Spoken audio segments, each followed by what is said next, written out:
In an explosive turn of events that has sent shockwaves through South Africa's political landscape and reverberated across international borders, President Cyril Ramaphosa now finds himself on a collision course with global justice.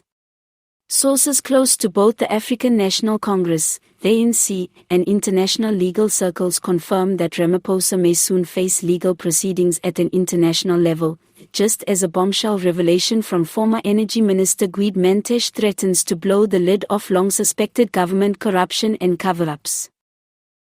The once stable image of President Ramaphosa as a reformer and anti-corruption crusader has taken a devastating hit. What started as isolated whispers around foreign energy contracts, environmental deals, and unauthorized financial flows has erupted into a full-blown scandal that could place South Africa's sitting president before the International Criminal Court, ICC, or other global tribunals. The world is watching, and the ANC appears to be on the verge of political implosion. The catalyst for this international legal nightmare? None other than Gwede Mantashe, the ANC heavyweight and former Minister of Mineral Resources and Energy. In a move that no one saw coming, Mantashe, currently under immense pressure after his recent arrest and brief detention while traveling abroad, has reportedly broken ranks with ANC leadership. According to leaked transcripts and unnamed international legal advisors, Mantashe has handed over sensitive documents that allegedly implicate President Ramaphosa in a series of backdoor deals involving foreign multinational corporations and environmental policy manipulation.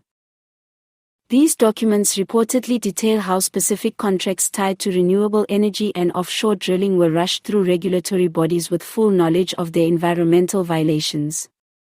Even more disturbing are the accusations that billions in public funds were funneled through shell companies registered in offshore tax havens, allegedly with direct oversight from Ramaphosa's inner circle. Legal experts say the nature of these accusations, especially those dealing with environmental destruction, economic sabotage, and potential human rights violations, opens the door for international legal intervention. These are not just domestic governance failures, said Dr. Elaine Moeti, a legal analyst in The Hague.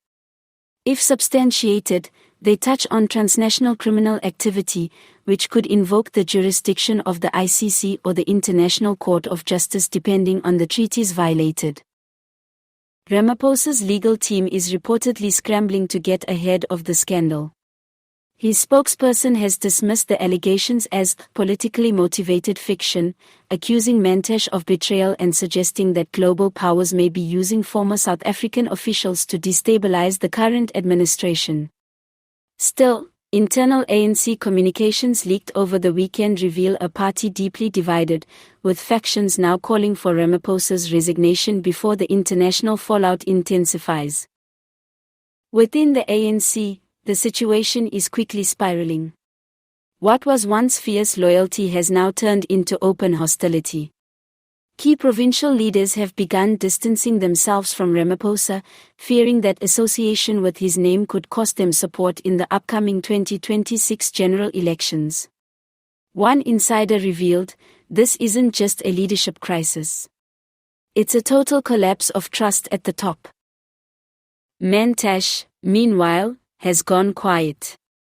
After his initial release from foreign custody, he returned to South Africa under heavy security. His silence is deafening, and rumors abound that he has accepted witness protection in exchange for cooperation with international prosecutors.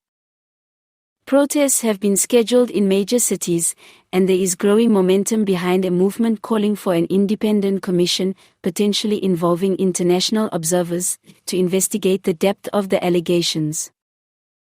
If international courts choose to pursue the case, Ramaphosa could be subpoenaed or even issued a warrant should he ignore official summons.